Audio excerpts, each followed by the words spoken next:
গাঁৱত ক'ৰ পৰা আহি চুৰ সোমালেহি। চুৰকেইটাক পাব লাগিলে মই আজি থুকুচি পেলাম বাপেকে। সেই ধনী আমাক চিনি পোৱা নাই সিহঁতি গেজেলা ভুকুত একেবাৰে কণী পাৰি যাবগৈ। ভালটোকে জোকাৰি লৈছেহি তহঁতি আজি। তহঁতক মই মজা দি আছোঁ। আমাৰ ইয়াততো আগতে চুৰ হোৱা নাছিলে, এতিয়া নতুনকৈ আকৌ চুৰকেইটা ক'ৰ পৰা ওলালেহি। ধনিয়াম তোমাৰ আকৌ কি হ'ল? অকলে অকলে কাক গালি পাৰি আছা? চুৰ আহিছে আমাৰ গাঁৱত, নতুনকৈ চুৰ আহিছে। সেই চুৰকেইটাকে মই গালি পাৰি আছোঁ। অত দিনৰ পৰা আমাৰ গাঁওখনত চোৰৰ একো নাম গোন্ধ নাছিলে, য'ৰ বস্তু তাতে পৰি থাকে, কোনো উঠাই নিবলৈ মানুহ নাই। এতিয়া তেনেহ'লে চোৰৰ ভৰি পৰিলেহি আৰু। তাকে সদায় বোলো মোৰ বাইকখন বাহিৰতে থাকে, আজিও সেই বাহিৰতে আছিলে, সোমোৱা নহ'ল ভিতৰলৈ। থাকেই আৰু কোনেনো জানে চোৰ আহিব বুলি। সেই ৰাতিপুৱা উঠি চাইছোঁ এতিয়া বাইকখন নাই। তেনেহ'লে বহুত ডাঙৰ চুৰ সোমাইছে। এই চুৰকেইটাক আৰু চাই থাকিলে নহ'ব, কিবা এটা উপায় কৰি ধৰিব লাগিব সিহঁতক। তাকে ময়ো সেইটোকে চিন্তা কৰি ইয়াত ইফালৰ পৰা ইফালে ঘূৰি আছোঁ। এনেবাকে চুৰকেইটাক পাব লাগিলে কিন্তু মই একেবাৰে বাই পেলাম আৰু। বাই পেলাম মানে একেবাৰে মুচৰি শেষে কৰি পেলাম আৰু। সিহঁতৰ 14 গোষ্ঠীয়ে মাৰি শেষ কৰি দিম আৰু একেবাৰে।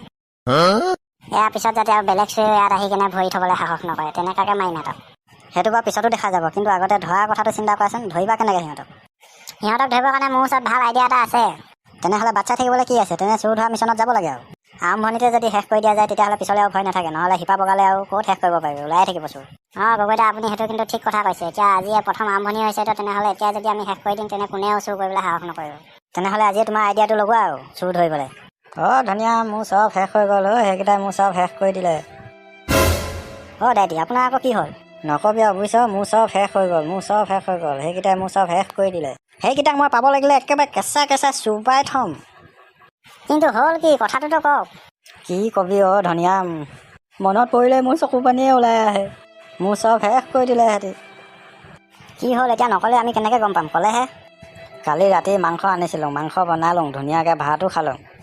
তাৰপিছত খাই বৈ ধুনীয়াকৈ শুই গ'লোঁ আৰু। ৰাতি ঘটলং কৰা শুনিছিলোঁ, ভাবিলোঁ মেকুৰী সোমাইছে, কিয়নো মাংস আছিলে অলপমান, ভাবিছোঁ মাংস খাবলৈ মেকুৰী আহিছে। কিন্তু সেইকেইটা মেকুৰী নহৈছিলে, সেইকেইটা চুৰহে হৈছিলে। ৰাতিপুৱা উঠি দেখোঁ যে ঘৰৰ ভিতৰত একোৱেই নাই, চব উঠাই লৈ গ'লে, একো এটাই বস্তু এৰি থৈ যোৱা নাই আৰু। তাৰমানে আজি ৰাতি আপোনাৰ ঘৰতো চুৰ সোমালে? চুৰে একেবাৰে ঘৰ খালী কৰি দিলে, একেবাৰে ফটা জাঙিয়াটোলৈকে উঠাই লৈ গৈছে আৰু। কামাই, সেইকেইটা কম চুৰ নহ'ব আৰু দেই। ধনিয়াম, সেইকাৰণে মই তোৰ ওচৰলৈকে আহিছোঁ, তই কিবা এটা সহায় কৰ আৰু। হ'ব দাইটি, আপুনি চিন্তা নকৰিব। আপোনাৰ বস্তুবিলাক যোগাৰ নোহোৱালৈকে আপুনি আমাৰ ঘৰতে খাব। ব'লক গগৈদা, আমি চুৰ ধৰাৰ ব্যৱস্থাটো কৰিবগৈ লাগে আজি। ব'লা। ভোকেই লাগিলে, এইটো ইমান দেৰি লগা নাই, ক'ত মই লাগে? জধা মুখ চাব কাম দিলে এনেকাই কৰে, সিহঁতক পঠিয়াবই নালাগিছে। এই জধা মুখ ইমান দেৰিলৈকে ক'ত আছিলেগৈ? মই ভোকত মৰি আছোঁ ইয়াত, আৰু এই অকণমান কামকেইটা কৰোঁতে তোক ইমান দেৰি লাগে নেকি?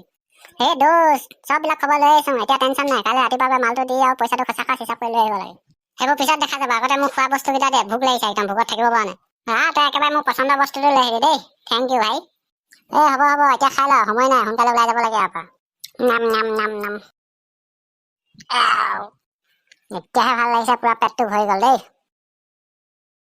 বজাৰত যিহে শাকৰ দাম, ঘৰতে শাক খেতি কৰি ল'ব লাগিব, নহ'লে খাবলৈ উপায় নাইকিয়া হ'ব। লাই, মূলা, পালেং, ধনিয়া এইবোৰ চব ছিটিয়াই দিব লাগিব একেবাৰে গেটাগেটকে। বাৰীতে মাৰিম পাক, বিচাৰি আনিম শাক, জুতি লগাই বনাই দিম, খাবি তই থালিয়ে ভাত। ধমেশ্বৰ ককাই দিয়ক, কি শাক খেতি কৰিম বুলি ভাবিছে নেকি?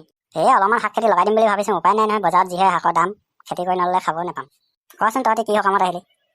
গাঁৱত চুৰ সোমাইছে নহয়, চুৰকেইটা ধৰিবৰ কাৰণে গাঁৱত পহৰা দিব লাগিবনে? সেইকাৰণে মানুহ কেইজনমানক কৈ দিছোঁ কথাটো, চবে নিজৰ জেগাত নিজে ডিউটি দিব। আপোনাকো কথাটো জনাই যাওঁ বুলি আহিলোঁ। চুৰ সোমাইছে নেকি? সেইকেইটা গেনেহা বুকুটি একেবাৰে হগুৱাই দিব লাগে। কাকাৰ ঘৰত চুৰ কৰিলে ন? নক'ব, আমাৰ বাইকখন লৈ গ'ল আৰু এখেততে গোটেই ঘৰে খালী কৰি দিলে। তেনেহ'লে এতিয়া দেখোন চব ভিতৰতে সোমাব লাগিব, বস্তু বাহিৰত পেলাই থ'বই নোৱাৰিব। এতিয়া পিছে চুৰকেইটা কেনেকৈ ধৰিম বুলি ভাবিছা? 2-3টা গ্ৰুপ বনাই আমি ৰাতি গাঁৱত পহৰা দিব লাগিব আৰু সিহঁতক ধৰিব লাগিব। গধূলি ভাত পানী খাই ওলাই আহিব, আমি এতিয়া গৈ থাকোঁ। দা, কুঠা, লাঠি যি পাং চব লৈ যাম এফালৰ পৰা চুৰকেইটাক মৰিয়াবৰ কাৰণে। ভাত পানী খাই ওলাই যাম মই গধূলি। ঠিক আছে তেনেহ'লে, তিনিআলিতে লগ পাম আৰু গধূলিকৈ। এতিয়া গৈ থাকোঁ আমি। গধূলি হ'বই হ'ল, সোনকালে খানা পিনা খাই ৰেডি হৈ ল'ব লাগে, চুৰ ধৰিবগৈ লাগিবতো। হাতৰ খজুতি এনেই উঠি আছে, বহুত দিনৰ মূৰত ঘেমেহা বুকু দুটামান দিবলৈ পাম আৰু। পটাপট ৰেডি হৈ লওঁগৈ ৰ।